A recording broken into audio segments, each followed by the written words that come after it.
কক্সবাজারের রোহিঙ্গাদের জন্য নতুন করে প্রায় ২০ কোটি মার্কিন ডলার অনুদান দেবে যুক্তরাষ্ট্র।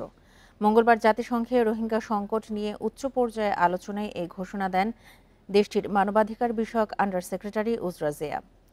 দেশটির ডিপার্টমেন্ট অব স্টেটের প্রেস বিজ্ঞপ্তিতে এই তথ্য জানানো হয়েছে। এতে বলা হয়েছে, মার্কিন ৩টি সংস্থার মাধ্যমে এই অনুদান হস্তান্তর হবে।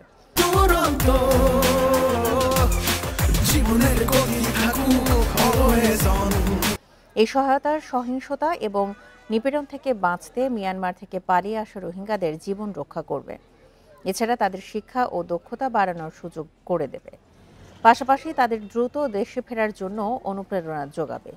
২০১৭ সাল থেকে এই পর্যন্ত রোহিঙ্গা শরণার্থী এবং স্থানীয়দের জন্য ২১০ কোটি মার্কিন ডলারের আর্থিক অনুদান পাঠিয়েছে যুক্তরাষ্ট্র।